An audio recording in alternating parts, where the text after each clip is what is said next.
Olá, olá, boa noite, sejam todos bem-vindos à TVD 581 da sua Parabólica Digital e, claro, agradecendo o espaço no canal do nosso grande jornalista Silvio Navarro, que sempre cede esse espaço para mim, para quem não tem a TVD News, para poder acompanhar as entrevistas. Hoje eu conto com a grande participação, uma honra, ter o doutor Ciro Jorge, ele que é um mineiro paulista. Ele atende tanto em São Paulo como em Minas Gerais, e também atende no CAPS, com consultório, claro, nesses dois estados, para poder trazer a paz e o equilíbrio para os seus pacientes. Doutor, muito obrigada por ter aceitado conversar conosco. Olá, Camila, boa noite. É um prazer enorme ter recebido esse convite, poder estar aqui com você, com os telespectadores. Acho que a gente precisa falar muito sobre isso e divulgar muito dessas informações que o pessoal está muito carente ainda e está com uma demanda muito grande, né? Doutor, antes da gente entrar nos assuntos polêmicos, né, o que as pessoas realmente querem saber, como vício em bets, bebê reborn, vício em drogas, aumento de violência, abuso sexual infantil e tudo isso que está rolando nas redes sociais, eu gostaria que o senhor explicasse a importância de se cuidar da saúde mental, por conta do tabu que existe que quem cuida da saúde mental é maluco, eu não sou maluco, eu não preciso, quando, na verdade, todo mundo precisa cuidar da sua saúde mental. O senhor pode explicar para a gente, por favor? Claro, eu acho isso super importante mesmo de falar, porque nós não temos esse costume no Brasil, né? E no pós-pandemia, a gente acabou confrontando essa ideia que a gente tinha de que a psiquiatria era só para louco. Nós passamos a ter um contato muito próximo com várias pessoas com transtorno mental, até mesmo dentro das nossas casas, e a gente precisou começar a desmistificar e a perder esse preconceito, porque antes eu via como louco, uma pessoa que não era bom ter contato, uma pessoa inacessível, e hoje está dentro da minha casa. Então, como que fica essa situação? Eu posso manter esse meu preconceito, essa minha resistência, tendo meu pai, meu irmão, minha mãe com algum transtorno assim em casa? E aí, por conta disso, começou a ter uma busca por informação, a tentar quebrar o preconceito através de informação. E eu acho que isso é uma crescente que nós estamos vivendo, que nunca teve na psiquiatria e que por necessidade passou a ter. E no pós-pandemia, o aumento brutal dos transtornos ansiosos, né? Ansiedade, depressão, desencadear quadros de mania e hipomania de bipolaridade. Isso era coisa que as pessoas mascaravam muito essa situação e até por falta de conhecimento junto ao preconceito, desconsiderava muito esses sintomas. E que hoje nós estamos tendo que lidar com eles, porque se a gente não lidar, a gente passa a ficar incapaz e não consegue mais ser produtivo. Então, a exigência, a demanda trouxe essa realidade da gente ter que entrar mais nesse assunto. Doutor, eu acho que é um assunto que tem que ser desmistificado, porque as pessoas parecem que têm vergonha. Eu não tenho nenhuma vergonha de dizer, sou mãe atípica de 2 crianças e eu frequento o psiquiatra e o psicólogo, porque senão eu não aguento.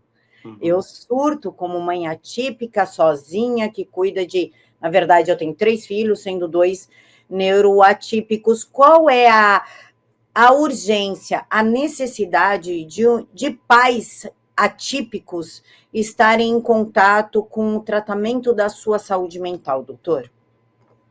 Eu acho que é fundamental, porque são crianças, a criança por si só, ela já demanda muito cuidado e um psicológico bom dos pais, né? Que esses pais, inicialmente, que vão traçar o futuro dessa criança com a criação deles. E pais de crianças atípicas, além de já ter essa responsabilidade que toda criança demanda, eles ainda precisam ter o conhecimento a respeito daquele transtorno, daquela doença que aquela criança tem, daquela condição, para que eles possam auxiliar da melhor forma, pensando no menor prejuízo a longo prazo dessa criança. Então, eu noto que é fundamental pais e mães perceberam a alteração nos filhos, tem que buscar ajuda para eles, para os filhos, mas para os pais também na mesma e na mesma forma imediata que para os filhos. É essencial isso.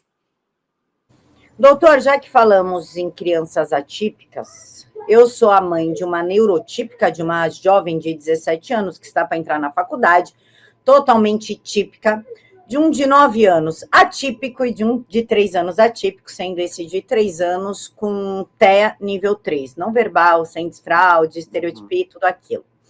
Eles estudam em salas mistas, e eu defendo que a verdadeira inclusão é aquela que os meus filhos possam aprender sem prejudicar a aprendizagem dos neurotípicos e que os meus filhos não sofram bullying, porque os meus filhos fazem terapia para que eles consigam lidar com os filhos daqueles que não fazem e são típicos. Só que estão me colocando numa nuvem, né, num nicho de preconceituosa, que eu quero separar os meus filhos e crianças que precisam ali de um suporte maior das crianças regulares. Como o senhor vê essa volta da sala especial? A verdadeira inclusão é jogar todo mundo dentro de uma sala de aula e o professor que lute? Camila, essa pergunta ela é muito interessante, porque assim, essa inclusão ela é muito bonita para quem é típico, para famílias que são típicas, não para famílias que têm crianças atípicas. Houve o fechamento das escolas especiais para que iniciasse essa inclusão e que, na teoria, é ótimo essa parte. Porém, não é o que a gente vê na realidade no dia a dia. Por quê? O suporte que prometeu que existiria para essas crianças, para que fizesse esse processo de inclusão, ele não existiu. Então, as crianças, elas estão, de uma forma ou de outra, jogadas na escola, incluídas, não sei até que ponto, que pode se chamar de inclusão, numa realidade que elas não acompanham. E elas não acompanhando, isso acaba trazendo um distanciamento dos colegas, acaba iniciando um processo de bullying, e o que seria para incluir, exclui ainda mais do que se essas crianças estivessem em salas especiais. Então, assim, eu como profissional, eu concordo com a teoria dessa inclusão. Porém, diante da prática que nós temos hoje, eu acho necessário a volta das salas especiais até que se crie e se tenha condição de ter, de fato, um programa inclusivo. Porque hoje não é o que nós estamos vendo. E você, como mãe de crianças atípicas, você pode falar com mais propriedade, até mesmo que eu, do quanto essas crianças estão sofrendo com essa inclusão. Demais, doutor. Inclusive, o meu filho de 9 anos, além de problema neurológico por falta de oxigenação na hora do parto, ele ainda tem TEA nível 1, TDAH e é disléxico. Ele não, ele tá na, É o combo. ele é um combo.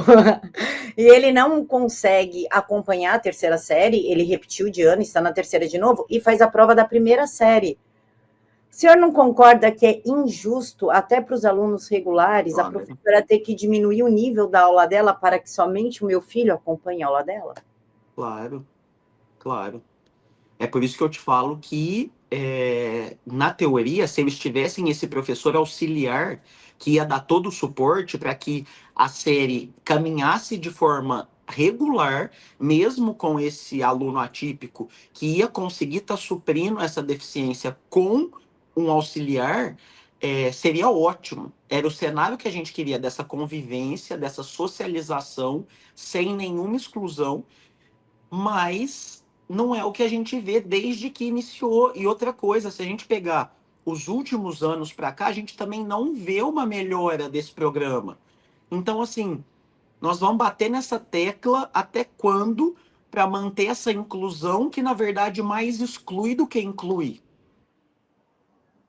Doutor, outro problema que está se apresentando agora é a tal da ADI 7796, que é o fim das escolas especiais, ou seja, da APAE.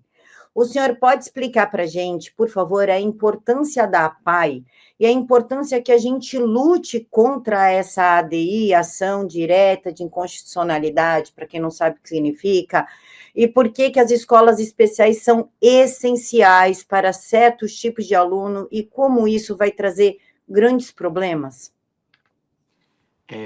Isso aí é uma questão muito grave de se acontecer, porque os municípios, os estados não têm condição e suporte para pegar essa demanda das APAE. Os pacientes atípicos que conseguem estar na APAE, a gente está tranquilo quanto ao desenvolvimento e ao cuidado deles, porque a APAE exerce um trabalho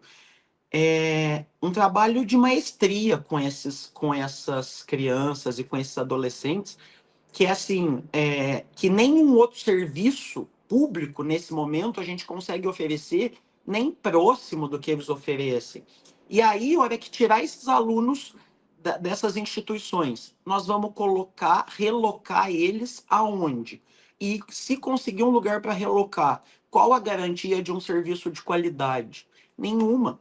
Porque nós estamos vendo que dentro dos CAPs, por exemplo, e dos segmentos que são os braços dos CAPs, nós estamos com uma demanda que nós não estamos dando conta do que tem ainda num cenário de que está existindo a APAE e de uma qualidade que está só caindo pela essa demanda que não para de aumentar.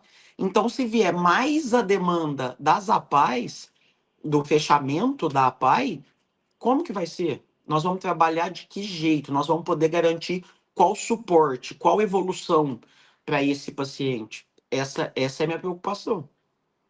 Perfeito, doutor. O fim das APAES pode causar o mesmo problema com o fim dos chamados manicômios judiciários? Porque é isso. O senhor pode até explicar melhor para mim nesse ponto, eu sou ignorante, que foi o fim dos manicômios que teve o surgimento do CAPS. Não sei se é isso, o senhor vai explicar direitinho para a gente. E qual foi o problema do fim dos manicômios? O que trouxe para a sociedade isso? Seriam os esquizofrênicos que nós vemos hoje em dia empurrando as pessoas no trilho do metrô? Seria as famílias não terem condições de cuidar desses doentes mentais e deixá-los pelas ruas? O que gerou esse fim dos manicômios? Então, o fechamento dos manicômios é uma coisa inquestionável que era necessário de acontecer o quanto antes, né? E por isso que iniciou a reforma psiquiátrica, em prol de uma nova psiquiatria, aquela psiquiatria que não amarra, aquela psiquiatria que vê o paciente como um todo, sem deixar dopado, sem deixar inválido, né? Uma psiquiatria que a gente consiga socializar o paciente dentro do que ele tem por direito, dentro do que é digno para ele. Dentro dos manicômios, a gente vivia uma situação sem nenhuma dignidade, a forma com que eles eram deixados, e até mesmo, às vezes, sem nenhuma doença propriamente diagnosticada, que eram colocados lá por conta de alguma necessidade da família ou rejeição da família. Então, essa nova psiquiatria é a reforma psiquiátrica de fechamento dos manicômios e abertura dos CAPs, por exemplo, e da RAPS, né, que é a rede de apoio psicossocial, rede de atenção psicossocial, veio com esse intuito dessa nova psiquiatria, dessa psiquiatria inclusiva, dessa psiquiatria que trata com humanidade. E nós estamos ainda nessa desconstrução. É claro que quando fez com os fechamentos dos manicômios, não estava tudo completamente estruturado para receber esses pacientes da melhor forma e nem os CAPs na quantidade adequada para receber toda essa demanda. Então, hoje, tem muitos pacientes que não conseguem fazer esse acompanhamento e muitos outros que não aceitam esse acompanhamento. E é o que a gente vê de vários doentes com transtornos graves nas ruas, causando alguns prejuízos, né? Só que o que acontece? Essa nova psiquiatria, ela veio como uma psiquiatria de uma porta aberta que a gente fala. O paciente que ele não fica obrigado, ele não faz uma internação compulsória nos CAPs. Se ele não quiser ficar, o responsável aceitar em tirá-lo de lá, ele vai sair, entendeu? E a gente banca essa situação porque em prol e na garantia da liberdade desse paciente. Tem paciente que não tem condição de fazer escolhas? Tem. E é por isso que, nesse momento, quem responde por ele é um responsável legal, que precisa assinar ou para internação, ou para ter alta, ou para manutenção do tratamento. Então, eu entendo que ter fechado os manicômios pode ter gerado, em alguma situação, algum problema social, por conta da gente, nessa nova psiquiatria, não conseguir segurar todos esses pacientes num ambiente. Mas a intenção realmente não é essa, de manter eles fechados em algum ambiente. Porque a gente tem que, acima de qualquer coisa, garantir a liberdade de cada um, que são os direitos de cada ser humano. Doutor, outro tema também que está muito em voga é o aumento do autismo. O pessoal está falando, pô, tudo agora é autismo. Todo mundo tem autismo, todo mundo tem TDAH. Está realmente acontecendo uma alta, assim, tipo, a criança gosta de ser sozinha. Eu sou uma pessoa que eu gosto da solidão. Me sinto bem na solidão. Acho que gosto de ficar comigo mesma. E eu não sou autista. E o pessoal fala, mas só por causa disso eu acho que eu sou autista. Está mesmo acontecendo uma extra notificação, o pessoal está notificando demais o autismo para se livrar daquele paciente ali que apresenta um problema um pouquinho maior e tu não está afim de investigar, ou, na verdade, há uma subnotificação e por conta do aumento dos critérios, a gente acaba conhecendo mais tipos de autistas, TDAHs, enfim, TODs. Inclusive, eu gostaria que até que o senhor falasse sobre o TOD, que é uma neurodivergência aí que dá muitos debates, né? Afinal, o que é TOD? Vamos lá em relação ao autismo, aos diagnósticos de autismo. A gente realmente está vendo uma crescente de diagnóstico e a gente ainda não consegue determinar de fato qual que é a principal razão dessa crescente. Alguns estudos têm mostrado que o acesso a essas consultas e tratamentos tem facilitado porque está tendo muito desses diagnósticos do neurodesenvolvimento na fase adulta, muito TEA, TDAH na fase adulta. E por que disso? Porque muitas das vezes as gerações mais velhas teve esse cuidado negligenciado por falta de acesso, por falta de conhecimento dos pais ou responsáveis para poder avaliar. E essa criança sempre foi taxada como a dispersa, a arteira, a que vivia no mundo da lua, a desconexa com a realidade. E sofreu muito por isso, mas chegou numa fase adulta, por conta de sempre estar correndo atrás desse prejuízo, e a criança ela acaba aprendendo por repetição, né? Por imitar as outras pessoas, ela vai tirando esse atraso e vai conseguindo essa evolução. E aí passa despercebido. E hoje estão conseguindo ter esse conhecimento e buscando esclarecer essa suspeita, esclarecer esse diagnóstico. Então, eu acho que esse ponto é muito importante para a gente estar vendo esse aumento que nós estamos tendo dos diagnósticos. Só que também não pode desconsiderar a questão de que o autodiagnóstico de autismo e de TDAH tá uma coisa absurda. Os pacientes chegam na consulta já com autodiagnóstico pelo que eles estudaram, leram, e o profissional, muitas vezes, se está no SUS ou se está no plano de saúde com demanda de 10, 15 minutos, entra naqueles critérios que o paciente já está treinado a apresentar que tem, e aí fala, eu acho que realmente você tem, então vamos fechar o diagnóstico nisso, por uma questão de facilidade e demanda desse profissional, às vezes até algum despreparo. Então eu acho que a gente não pode excluir nenhuma hipótese nem outra, eu acho que é uma junção das duas coisas. E sobre o TOD, doutor, porque na minha visão, eu tenho formação em psicanálise, especialista em psicopatologias, e na minha cabeça, né, tô velha, 40 anos, enfim, né, mas na minha cabeça, TOD é uma definição para que a gente não possa falar ele é psicopata antes dos 18 anos. Como o senhor vê essa questão do TOD? O TOD, para quem não sabe, é o transtorno opositivo desafiador, né? Geralmente acomete crianças e adolescentes. Por que que a gente fala que é uma condição que tudo tende a acreditar que vai evoluir para um transtorno de personalidade, mas que a gente não fala em transtorno de personalidade antes dos 18 anos. Porque nesse tempo, até os 18 anos, nós estamos numa maturação desse cérebro. Esse cérebro está fazendo novas neuroplasticidades, novas formatações, então ele ainda está em formação. E aí a gente fala em TOD porque a gente vê que é aquele paciente que ele se opõe muito e desafia demais os pais irresponsáveis. E esse desafio e essa oposição tende a aparecer que tem uma dissimulação aí, que vai muito a favor de vários transtornos de personalidade, por exemplo. Só que aí entra uma grande dúvida dos pais de até que ponto que é uma birra esse TOD ou até que ponto que é um transtorno mesmo. E realmente, muitas vezes a gente fica confuso em saber até onde eu corrijo de forma muito severa aqui, por ser uma birra, ou até onde eu dou uma colher de chá por eu entender que é um transtorno.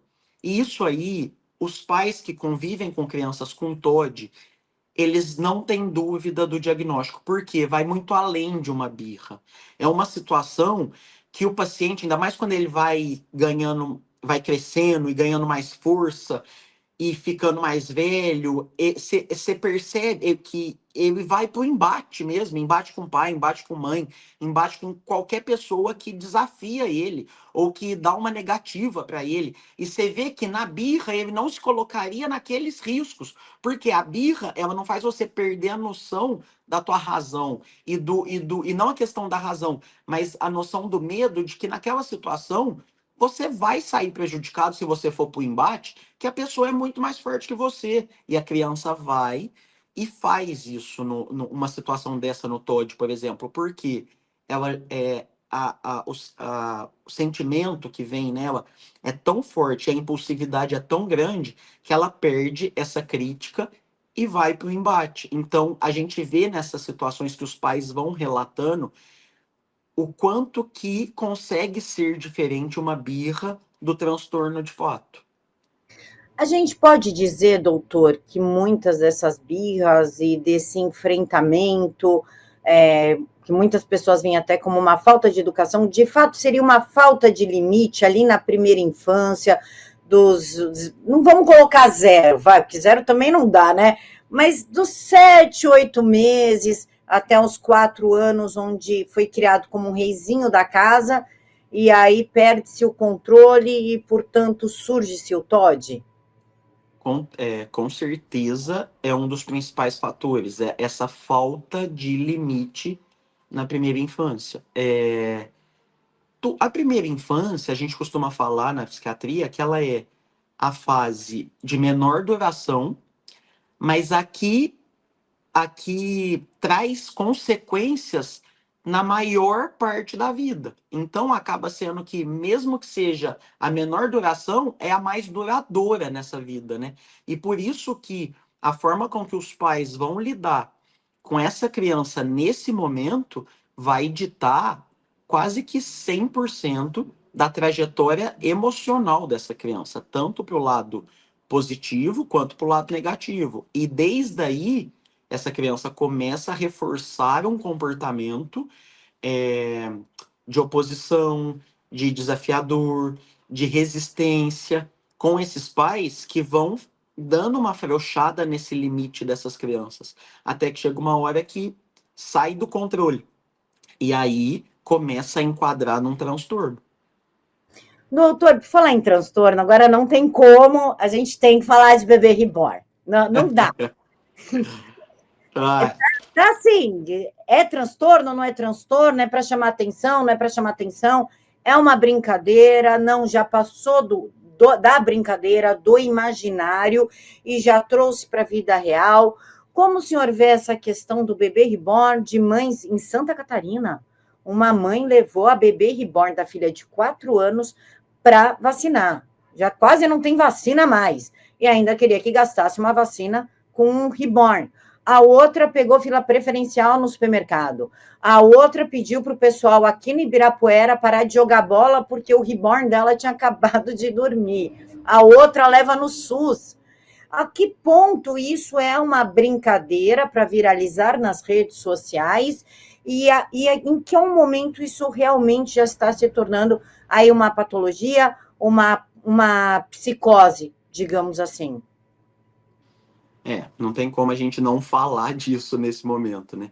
Só que, Camila, eu acho que iniciou como uma brincadeira e como uma arte admirável mesmo, porque esses bebês, eles são perfeitos.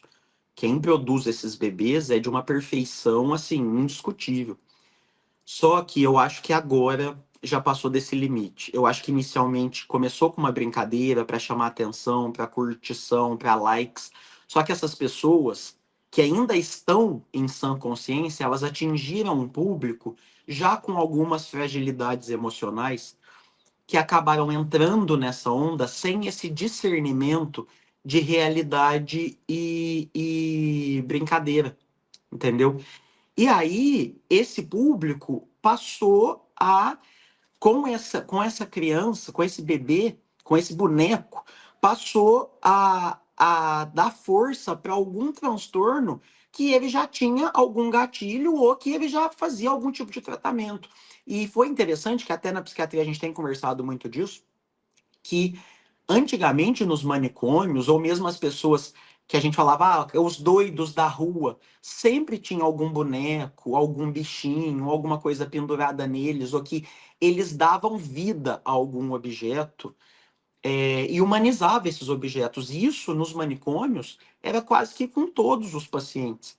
E aí a gente vê numa outra escala essa situação desses bebês, essa situação dessa humanização de um plástico voltando à tona em pacientes que, na grande maioria das vezes, já teve algum transtorno psiquiátrico diagnosticado, faz tratamento ou estava em busca de algum tratamento. E aí, nessa população, a gente vê que deixou de ser uma brincadeira e passou a ser uma situação de fato muito preocupante. Porque quando eu fui gravar um vídeo na minha rede social sobre isso, eu até pensei muito antes de gravar, porque eu falava, gente, mas será que eu tô dando importância para uma coisa que de fato não existe, que é só uma brincadeira de tão absurdo que parecia ser falar sobre isso? Só que aí eu fui vendo a proporção que isso foi tomando e as mensagens que eu recebia de conhecidos, de seguidores, de pacientes, e aí começou a chegar no CAPS gente com um bebê no colo. Aí eu falei, não, isso aí, por mais que eu acho absurdo até abordar uma situação dessa, precisa ser abordado porque já entrou no patológico, já deixou de ser uma brincadeira como foi inicialmente. E eu ainda reforço nos meus vídeos que eu acho uma arte perfeita e admirável. E quem gosta, ter o bebê reborn para como decoração, para deixar em casa, para dar para uma filha, para uma neta, isso não existe nenhuma anormalidade. Criança brincar de boneca acontece desde que o mundo é mundo, desde que se inventou boneca. Isso não tem nenhum problema. O problema está na humanização dessas bonecas por adultos, não por criança. A criança ter aquela amiguinha boneca é super normal. Agora, humanos, levar boneca, levar bebê reborn para fazer compra em mercado, para ir na feira, para ir na farmácia, para pagar a conta, porque quer estar em contato com aquele boneco, não quer deixar o boneco sozinho em casa que vai demorar para voltar. Gente, me desculpa, a gente tem que lidar com o patológico, aquilo que é patológico. Doutor, a gente pode dizer que essas mulheres estão tentando que a gente fala da sua criança interior, a sua criança ferida, tentando corrigir algum buraco da infância através desses bonecos? A gente até pode, mas isso aí tem algum cabimento? A gente não vai conseguir consertar e ocupar nenhum buraco com um bebê de plástico no colo. A gente tem que deixar esse bebê e tratar na terapia, né? Esse buraco que nós temos dessa nossa criança interna. Outra coisa que tem falado e defendido muito é luto pelas mães de bebê arco-íris ou que perderam os filhos bem pequenos. E, assim, é compreensível isso, porém também é muito perigoso, porque a superação das fases do luto, ela tem que ser enfrentada e tem que passar. Não dá para a gente substituir com um boneco. Não dá para a gente tentar colocar essas emoções e esse desconforto que aquela situação traz em um boneco de plástico. A gente não vai estar resolvendo nada. A gente vai estar inconscientemente somatizando esse problema para ser pior lá na frente. Então, eu sei que existem quem tá usando esses bonecos nesse sentido de cura de criança interior, nesse sentido de perda de um filho, no sentido das crianças arco-íris, mas mesmo assim não é saudável. Ainda mais quando traz para a realidade. Ai, eu não consigo ser educada como o senhor, doutora. A única coisa que eu falo é, mulheres, vão lavar a louça, arranje um marido, vão fazer filho, que resolve. Doutor, sobre as bets, isso é outra coisa que está dando o que falar, principalmente no escopo do, quem quiser jogar, que jogue, isso não tem nada a ver. Só que também pouco se fala da neuroquímica cerebral, da dependência do vício, de como funciona a amígdala, o córtex pré-frontal, que começam aí a criar aquela dopamina barata, o vício, a ansiedade, enfim, eu gostaria que o senhor falasse por que não é quem quiser jogar que joga. A princípio, sim. A partir do momento que eu baixo a bet no meu celular, eu quero, mas eu não consigo sair depois disso se eu tenho uma predisposição para o vício. O senhor pode falar um pouquinho sobre, principalmente, como o cérebro funciona nesse caso? Isso aí, esses jogos, né, bets, tigrinhos, entre outras coisas, eu acho de uma irresponsabilidade muito grande quem divulga esse tipo de jogo. É o que nós estamos vendo, não é ilegal. Você pode divulgar, você não está fazendo nenhuma ilegalidade, mas eu acho imoral perante a sociedade, sabendo de quem a gente vai prejudicar com essa situação, que são os mais já prejudicados. E essa questão de quem defende joga quem quer é quem nunca sofreu por nenhum tipo de vício ou teve alguém na família que sofreu por algum tipo de vício. O vício, ele tem. O vício ele é uma doença. E tanto é uma doença, a dependência tanto é uma doença, que nós temos um CAPS só para tratamento disso. De álcool, droga e outros vícios como jogos, que agora está sendo tratado também no CAPS AD. Porque está muito além de um querer do paciente. Esse paciente ele tem uma alteração dos neurotransmissores, principalmente relacionados à dopamina, a essa sensação do prazer, que faz com que ele tenha necessidade desse prazer instantâneo, desse pico de dopamina, que vai fazer ele estar sempre jogando. E o que acontece depois? Depois que a gente usa droga, depois que a gente perde um jogo, ou depois que a gente para de jogar, a gente tem uma baixa muito grande de neurotransmissor pelaquela descarga que nós tivemos há um tempinho atrás. Na hora que dá essa baixa, a gente entra naquela vala, que a gente não está confortável ali, e a única coisa que vai tirar a gente dali de forma rápida é a gente repetir a dose, é a gente repetir a droga, é a gente repetir o jogo, é a gente pôr um pouquinho mais de dinheiro ali e continuar nesse processo que vai causar tanto essa dependência química quanto a psicológica. E aí a gente não sai mais dela. E aí vai casa, carro, família. Eu tenho paciente que, assim, foi parar para nós no CAPS, que está em condição de albergue, e antes disso tinha até uma loja de multicoisas. Perdeu a loja, casa, família e está no albergue. Aí eu te falo, vai aparecer uma pessoa, um influenciador, e falar, joga quem quer. Gente, não tá longe de ser isso. É muito, o buraco é muito mais embaixo. Doutor, inclusive, eu acompanho o Instagram do senhor, adoro, né? O senhor chama de Caps Lovers.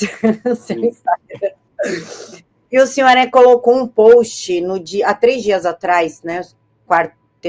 Terça-feira, quarta-feira, eu sou horrível, sou uma mula para matemática, para números. Então, terça-feira, eu acho. que diz o seguinte: amar é um ato de coragem. Por medo da não reciprocidade, negligenciamos a nossa vontade de amar, nos disfarçando de autossuficientes convictos.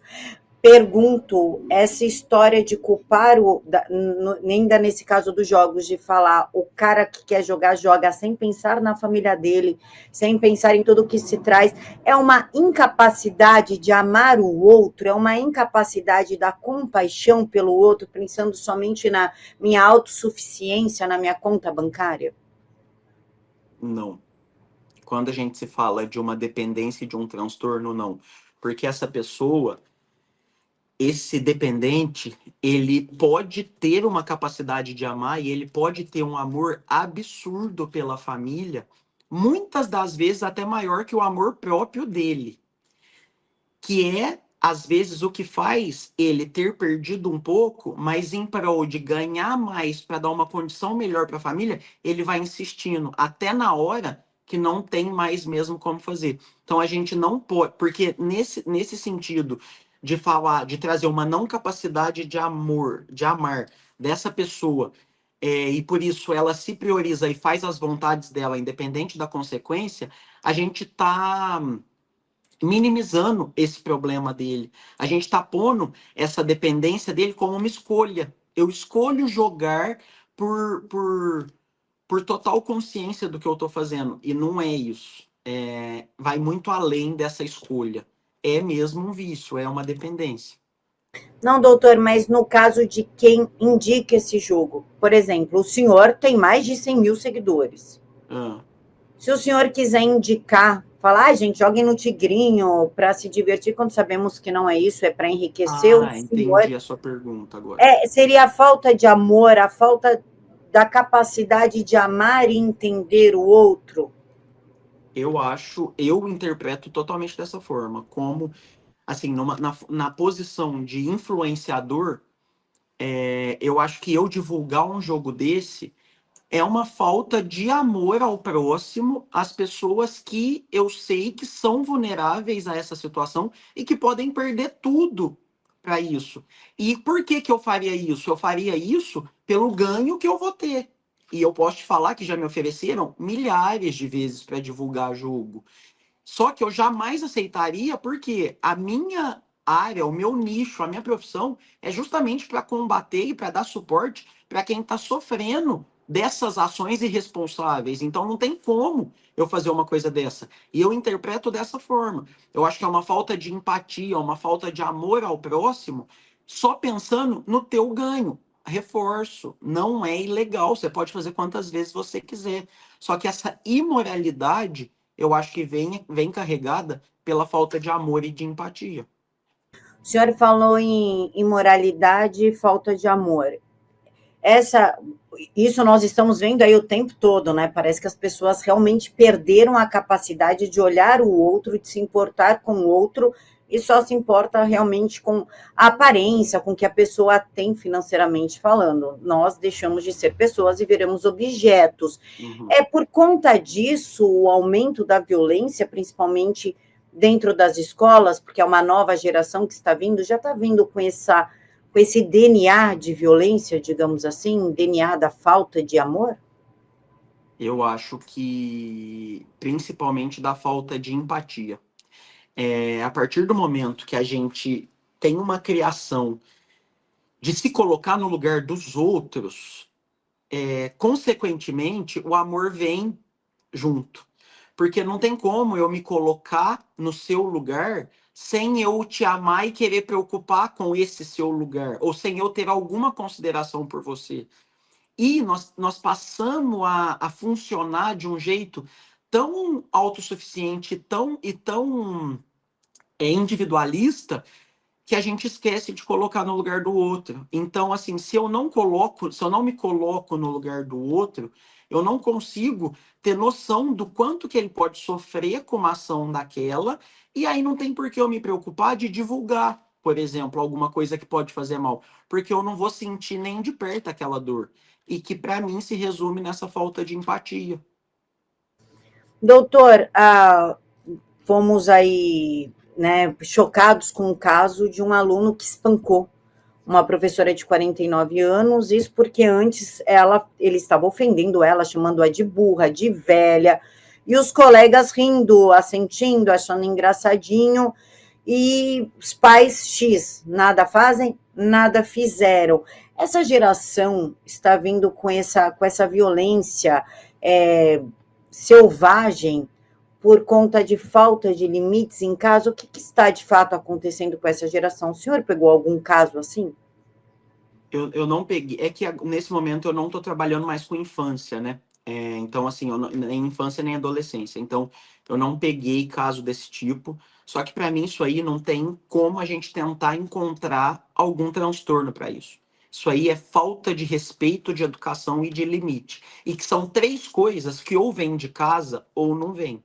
Esse adolescente, ele não nasceu agressivo. Esse adolescente, ele não nasceu querendo bater nas pessoas, xingar e maltratar. Teve uma trajetória de formação para ele ser quem ele é hoje. Então, assim, aonde que está essa lacuna? Aonde que está esse problema? É claro que dentro de casa. Não adianta a gente querer terceirizar essa culpa, que na escola tal não fez tal coisa, que não sei aonde não fez tal coisa. Não, é dentro de casa. A gente não sabe as condições, onde nasceu, se teve família, se foi abandonado, a gente não sabe de nada disso. Para culpabilizar uma pessoa, um menino que fez uma coisa dessa. Só que, independente de tudo isso, ele pode ter tido todos os motivos para chegar aonde ele chegou hoje, mas, independente disso, o erro está nesse processo, o erro está nessa criação em casa desde o início do que nós falamos anteriormente, desde essa primeira infância, que fez ele ser quem ele é hoje. Doutora, a gente pode culpabilizar os pais, porque o que nós estamos vendo hoje em dia são centenas de crianças e adolescentes órfãos de pais vivos, onde o celular virou a babá perfeita. Ninguém mais tem paciência para olhar caderno, para reunião de escola, para sentar e conversar com os seus filhos. A gente pode culpar tanto os pais quanto os celulares, do tipo Discord, esses aplicativos, Discord, Instagram, por essa alta na violência, intolerância, falta de empatia com o outro? A gente pode. Infelizmente, a gente pode. E, assim, é o que eu falo muitas das vezes para vários pais que são meus pacientes. A gente tem que... Essa culpa tem que ser de alguém, que na maioria das vezes é dos pais. E não foi uma culpa intencional, não foi uma culpa de um abandono por achar que está negligenciando ou prejudicando aquela criança. Na maioria das vezes, entra numa demanda que hoje a sociedade está exigindo de trabalho, demanda social, e que o único momento de paz que esses pais têm em casa é à noite um pouquinho, que eles querem sossego, eles estão exaustos. E aí é muito mais fácil você dar uma tela para essa criança ou permitir que ela faça tudo o que ela está pedindo para que não entre em atrito do porquê não, no ter que pôr limite nesse momento, que vai permitindo e vai deixando ficar em tela, em computador, em rede social, pelo sossego, e não pensando no que isso pode causar. Eu entendo perfeitamente isso. E quando a gente culpabiliza esses pais, não é querendo transformá-los em figuras que sejam ruins. Longe disso. Mas essa culpa é de alguém, na grande maioria das vezes, por um motivo aceitável ou não aceitável, está acontecendo e está gerando tudo isso que nós estamos vendo. Doutor, agora um assunto muito incômodo, polêmico, então quem é muito sensível, a gente para por aqui, pode sair da entrevista, volta no final, para ouvir as considerações finais. Pedofilia. O que eu tenho reparado é que a exposição vulgarizada da mulher nas redes sociais, e essas mulheres acabam expondo também crianças em troca de likes, engajamento, até publicidade, estão aumentando os casos de feminicídio, estupro e pedofilia. Qual que é a visão do senhor frente a isso? Porque a mulher se auto-objetificou, também por conta da questão de falta de amor próprio, falta de autoestima, desespero por uma relação afetiva, acaba se enfiando com qualquer um que aparece, expondo seus filhos a diversos parceiros, sem o mínimo aí de critério. Como o senhor vê essa objetificação feita pela própria mulher e a exposição da criança em rede social com o aumento do estupro, feminicídio e pedofilia? Infelizmente, está completamente ligado, né? E assim, os pais irresponsáveis, eles têm por obrigação zelar pela segurança dessas crianças. Segurança física, emocional, psicológica, todo tipo de segurança.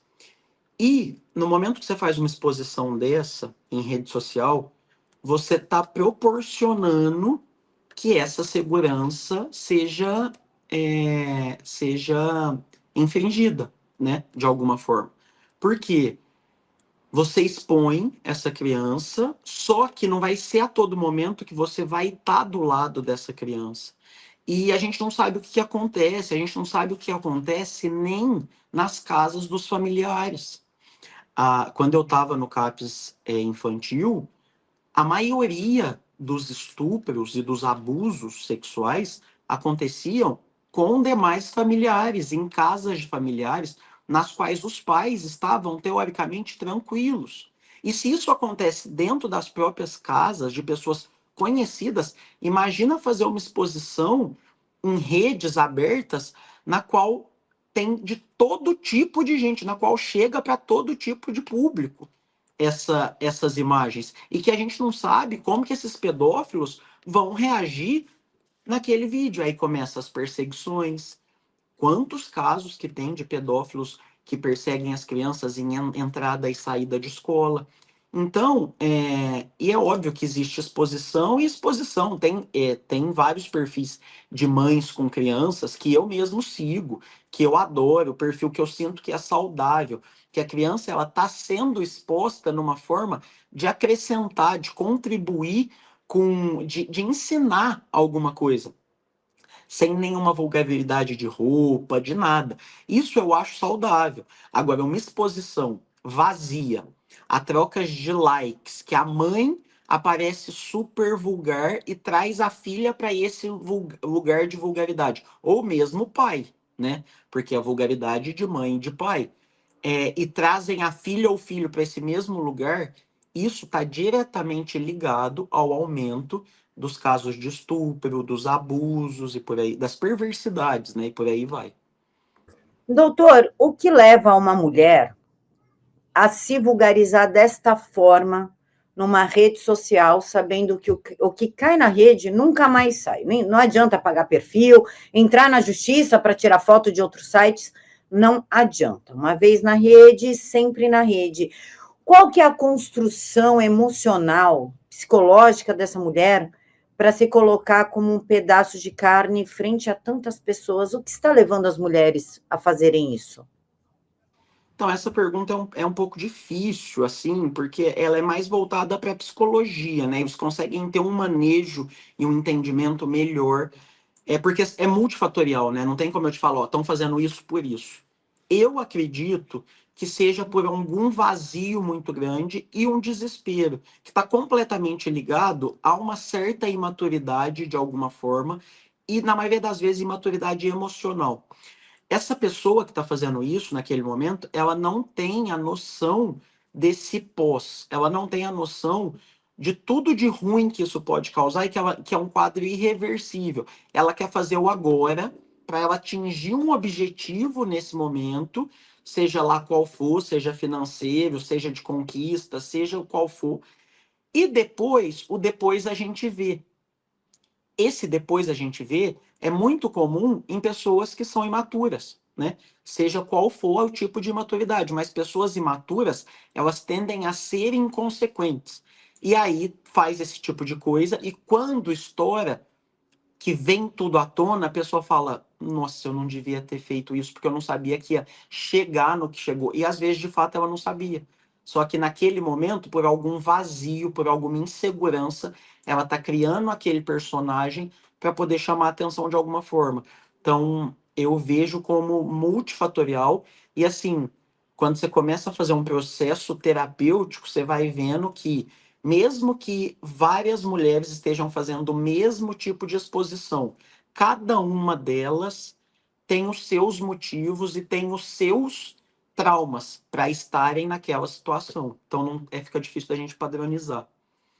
O senhor, como psiquiatra, consegue dizer, ou a sua visão, na verdade, né? Não que seja uma sentença, uma verdade absoluta, mas na sua visão, que as pessoas estão mais superficiais, não estão se aprofundando, e por isso que esse prazer momentâneo do visual, do sexo descompromissado, as pessoas não se relacionam mais, não têm a mínima paciência mais para construir um relacionamento.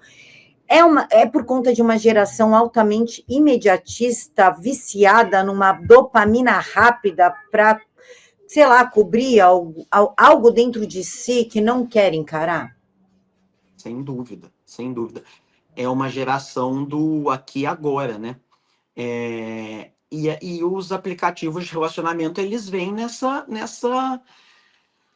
mão também, de, você conhece aqui, amanhã você já relaciona, e você já tem uma relação sexual, depois no outro dia você exclui e acabou. Você não aprofunda nada. Por quê? A partir do momento que você começa a aprofundar, começa a vir aquela parte desagradável, de você ter que se ajustar, conhecer o outro, fazer pontuações, considerações.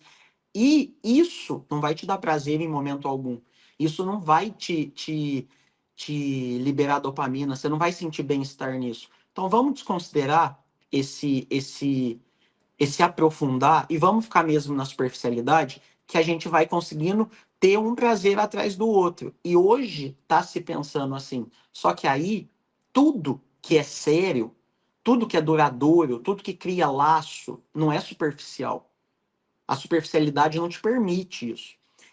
Você precisa entrar camadas para que você possa chegar no que realmente vale a pena. E o que realmente vale a pena, que é o saudável, ele não fica dando pico de dopamina.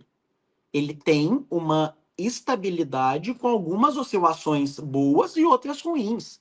E a vida saudável, ela é assim. Só que essas gerações, por conta de todos os estímulos imediatistas, com rede social, com série, que você começa a ver uma, você já maratona todas e assiste todas.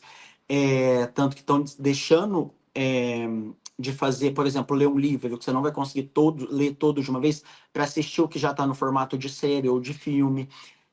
Respostas de WhatsApp. A pessoa não responde dentro de 1, 2 horas. O adolescente, quantos que eu já vi, que já aconteceram, eles começam a se automutilar por não estar recebendo a mensagem na forma e no horário que eles queriam de fazer. Olha a que nível que chega. Sendo que antigamente os nossos avós tinham que esperar uma resposta por carta. Imagina se eles fossem automutilar por não chegar a resposta. Não ia ter vida, né? Então, assim, é uma geração que veio nessa forma imediatista e que essa forma imediatista tem trazido essa superficialidade, porque o que é imediatista tende a te gerar mais prazer momentâneo. E a superficialidade é isso. Já o prazer duradouro e saudável, nós não estamos conseguindo atingir, porque ninguém está disposto a chegar lá. Doutor, e quais são as consequências psiquiátricas disso tudo? Por exemplo, depressão, anorexia, uso de drogas, enfim. Existe alguma consequência psiquiatricamente falando, num curto, médio e longo prazo desses relacionamentos fugazes? A curto prazo é excelente, né? A curto prazo é ótimo. Só que a médio e longo prazo é onde a gente vai começar a desencadear os transtornos de humor, de fato, que é os transtornos ansiosos, depressivos, a bipolaridade. Por quê? Porque a gente vai começar a sentir um vazio, a gente vai começar a sentir que não faz mais sentido, a gente já vai estar enjoado dessa superficialidade, desse imediatismo, a gente vai estar buscando uma estabilidade. Estabilidade emocional, estabilidade financeira, ter um parceiro ali que você possa contar. E aí, a hora que isso começa a bater na porta, você começa a aprofundar nesses transtornos que antes você não percebia, porque o teu prazer naquelas situações superficiais e imediatistas era o bastante e estava ótimo. E hoje eles não fazem mais sentido na tua vida. E aí esse vazio vai começar a desencadear esses outros transtornos. Por isso que nós estamos vendo esse aumento exponencial. de suicídio e depressão, doutor? O aumento do suicídio e da depressão? O suicídio ele é causado por algumas situações, né? A depressão grave é dos transtornos que leva ao grande número de suicídio. Então, nós estamos vendo um aumento brutal dos transtornos de humor, que incluem depressão, transtornos de ansiedade e bipolaridade, e, consequentemente, os números de suicídio. Doutor, para a gente finalizar, um assunto mega tabu mesmo, mega tabu, que eu estou vendo que está começando a ser discutido nas redes sociais, e por isso eu gostaria que a gente falasse disso antes que vire um boom, e aí vem um monte de opinião lixo e confunda a cabeça das pessoas. Existe um tabu muito grande sobre meninos que sofrem abuso sexual, isso existe, não é incomum, só que eles se calam. Como a gente identifica um menino, porque a menina a gente vê sangue na calcinha, mudança de comportamento, uma sexualização mais exacerbada, um medo perto de algum parente, enfim, nós já estamos treinados, escolados para identificar uma menina que está sofrendo um abuso, mas nós não estamos treinados para identificar um menino que está sofrendo abuso. Eu gostaria que o senhor abordasse esse assunto sobre meninos de todas as idades que sofrem abuso, o tipo de vergonha que isso causa nele, por que é subnotificado, por que as autoridades não levam isso a sério e quais são as consequências psiquiátricas para essa criança que um dia vai crescer, vai virar um homem e vai ter que lidar com isso. Isso aí tem muito e realmente é pouco falado. Já é pouco falado em meninas, mas em homens, em meninos mais ainda, até por conta da sociedade ainda ser muito machista, né? Então, o menino, a dificuldade dele de falar que houve algum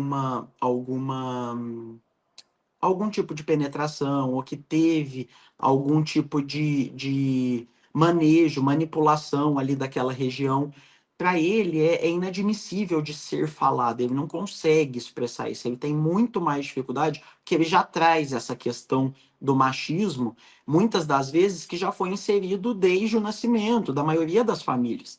E, por conta disso, a sociedade ela segue nessa mesma via de qual ele finge que não aconteceu, a gente também finge que não está acontecendo, principalmente com os meninos, e acabou.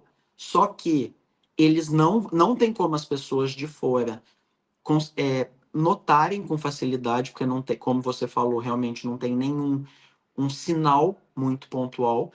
Porém, a mudança de comportamento acontece muitas das vezes. Essa criança, esse menino, ele passa a ficar muito mais intolerante, muito mais revoltado, muito mais agressivo, coisa que ele não era, tá? Então, isso é um ponto que é importante observar. Outra situação, esse menino, quando ele entra na adolescência, muitas das vezes a cabeça dele fica completamente bagunçada quanto à sexualidade dele, quanto à orientação sexual, quanto à atração por meninos e por meninas. E muitas das vezes isso acontece até o momento em que ele consegue acessar esse trauma e começar a falar sobre isso. É, e não significa que esse menino vai assumir uma posição homossexual. Isso não existe. Na grande maioria das vezes, ou em várias vezes, é, se mantém heterossexual. Porém, eles conseguem ter essa clareza quanto ao o que aconteceu não é necessariamente porque ele gostava. E o que confunde muitas das vezes, ele sentiu prazer naquela violência. E aí, como sentiu prazer, isso confunde quanto a orientação sexual. Mas isso não tem nada a ver. Esse prazer não vem disso. Essa orientação sexual e essa escolha por menino ou menina não tem a ver com o prazer da penetração, por exemplo. É vários outros fatores. Mas ele só consegue entender esse processo e se libertar desse dilema quando ele consegue expressar e fazer um tratamento sobre isso. Isso é uma coisa muito importante que a família precisa inicialmente observar essa alteração de comportamento e durante a adolescência ir perguntando algumas coisas sobre atração, sobre orientação sexual, deixar esse campo aberto para que a família, o quanto antes, consiga dar a mão para essa criança e direcionar para um tratamento correto e solucionar esse problema o quanto antes. É óbvio que essa solução do problema é entre aspas, né? Porque o trauma sempre vai existir, mas que sofra, que doe, que traz consequências menores nessa vida adulta. Doutor, toda criança que foi abusada, homens, né? Estão falando o caso dos meninos, é um abusador em potencial? Porque muita gente fala isso, eu particularmente acho isso uma afirmação bizarra, irresponsável e que fomenta o preconceito, que fomenta a exclusão dessas pessoas e o acolhimento delas. A maioria dos meninos que foram abusados, sejam por homens, seja por mulheres, serão futuros estupradores ou agressores? Então, isso aí é um crime a gente generalizar uma situação dessa, né? Eu não acredito nessa afirmação e também não vejo nem de perto que a maioria vá para esse caminho. Existem sim várias situações que o paciente ele passa a ter algum transtorno após esse abuso, após um estupro, e dentro desses transtornos ele pode mudar o comportamento dele e ter algum comportamento assim mais abusivo, mais agressivo, mais inseguro, que faz gerar agressão. Agora, não necessariamente um pedófilo ou um estuprador. Isso aí é muito perigoso falar isso. Doutor, há alguma coisa que o senhor gostaria de falar, de pontuar, que eu esqueci de perguntar, que a gente não acabou abordando? Acredito que não, acredito que deu para falar bem e abordar assim as principais pautas que nós estamos vivendo, né? Doutor, agora é a hora do seu jabá, de falar das suas redes, onde a gente encontra, como a gente segue. Eu sei que o senhor já saiu, até, acho que, se não me engano, na Veja. O senhor Mas tem isto aí, é. na Isto É, o senhor aí tem uma projeção. Gostaria que o senhor contasse para a gente como a gente faz para ter contato com o senhor. Bom, vamos lá. Eu tenho o TikTok, o Instagram e o YouTube, né? Todos são Dr. Ciro Jorge. Hoje em dia eu trabalho no CAPS, trabalho no consultório aqui em São Paulo e tenho consultório em Minas também. Então, faço esse atendimento individualizado e particular. Eu eu ganhei assim muita visibilidade por conta desse tratamento humanizado na psiquiatria, nessa criação de vínculo, nessa psiquiatria que eu acredito de liberdade, de socialização. E é o que eu apoio, é o que eu acredito, é o que eu tento difundir.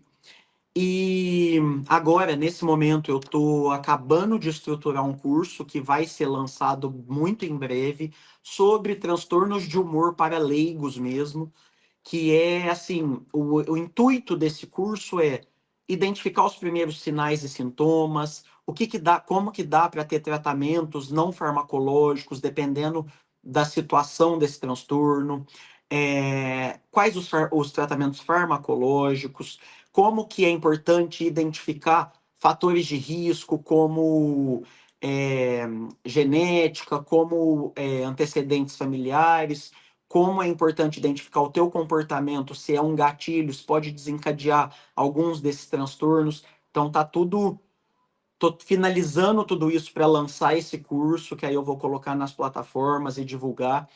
E acho que é mais ou menos isso. E gosto de reforçar que eu estou sempre à disposição para abordar assuntos de saúde mental e psiquiatria, porque eu acho que a gente só vai conseguir sair desse nível que nós estamos com a informação, com difundindo o conhecimento, porque a gente só perde preconceito, a gente só baixa a guarda quando o conhecimento chega até a gente e faz a gente mudar a cabeça. Então, acho muito importante a gente ter mais esses momentos e mais divulgações como essas. Muito obrigada, doutor. Deixo claro a todos que eu já sou a primeira aluna.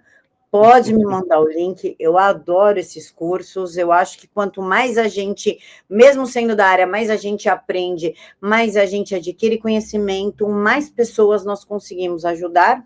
Mesmo porque eu, na minha área da psicanálise, da psicopatologia, eu só sou uma estudante mesmo. eu não atendo, eu só gosto de saber para justamente passar a informação, poder entrevistar pessoas de grandes nomes como o senhor, mostrando ali um pouco de conhecimento para não passar vergonha, né? Sim, sim, mas muito obrigado pela oportunidade. Doutor, eu quero agradecer mais uma vez a honra de tê-lo aqui conosco na TVD News. A honra e o prazer é todo meu. Muito obrigado. Boa noite para você e boa noite a todos. Pessoal, quero desejar uma excelente noite a todos vocês. A gente se encontra novamente aqui na segunda-feira e desejar um fim de semana maravilhoso com a família de vocês. Se beber, não dirija. Se usar drogas, não façam bobagem. Fiquem todos com Deus e até mais.